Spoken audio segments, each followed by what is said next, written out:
I want to get back to that editorial that I let loose with at the top of the hour about Elon Musk. Is he the right guy to be running a car company when he's had some outrageous tweets in the very recent past?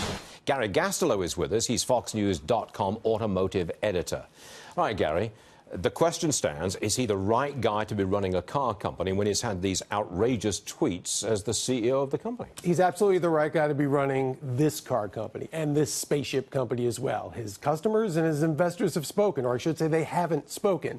There was not major outrage about this. They could easily have said, look, this is crazy, I'm going to cancel my orders, or we're going to have a board meeting and ask this guy to step down as CEO. None of that's happened. The outrage over this comment, which was a pretty bad comment, and which he admitted was due to personal anger and a personal attack on this guy who, and remember, Unsworth didn't go out of his way to say this. He was asked a question by a interviewer, and he's the one who responded, basically off the cuff. Musk had plenty of time to hit pause and not send that tweet where he accused this guy of being a pedophile. Okay, so you're saying, okay, he's the right guy to run this car company at this time. Point taken. Seems to be a Teflon stock and a Teflon company.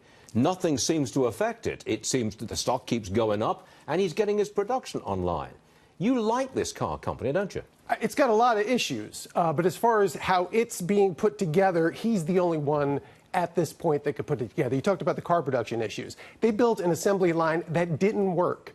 They had to take it down and build and re-engineer it to make it a little more traditional. They had to pull this tent outside. It was that radical. It was a highly robotized line, is the way he's described it, and they had to take a lot of that out of it to get to the production levels that they're at now. Now, eventually, they want to get that back into it and actually make that work. But we'll see what happens on August 1st if the current production line is building cars profitably and making money for this company. But again, keep in mind, going back to the outrage over this comment, it's not just the customers and the CEO. Remember, some of his customers are city governments, the federal government through SpaceX. These people haven't really brought up an issue with this either. And it's not the first personal attack he's made. It's just the worst. Now, you've test-driven a lot of the cars that are now on America's roads. Have you test-driven Teslas? I haven't driven the Model 3 yet, but I've driven previous vehicles. The top-of-the-line one that came out first. You liked it, didn't you? Look, they're good cars to drive.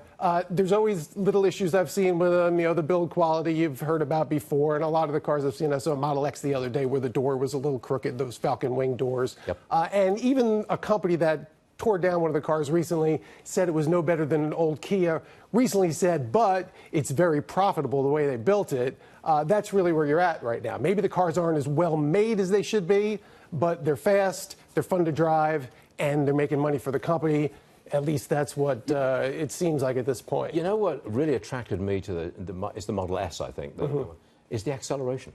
Well, you put your foot down, and I've not driven one, but I'm told by you, I think, you put your foot down, and that thing just takes off like a rocket. No, absolutely. And remember, that car doesn't need to exist. That's advertising that car. Tesla doesn't advertise. It builds ridiculously fast cars that gets headlines. People don't drive them like, well, a couple of people do. But it's not like the kind of car that you can take to a racetrack and drive all day. No, but that's not the point. Exactly. But, I mean, a rapid acceleration, when you're getting onto a freeway, for example, that's a very comfortable thing. You can power your way on easily. I like that. And that's the sort of thing that's getting this car, this company, driving it forward. Not all other companies do that. Chevrolet Bolt, for instance, you know, that's an economy car. It's a little bit of fun. It's not ridiculously fast. They could have made an electric Corvette that was the quickest car in the world, but they went with the simpler version. Right. Gary, we'll leave it there. Instead. You say Musk is the right guy to run this car company at this time. We'll leave it at that. Gary Gastelu, thank you, sir. Appreciate it.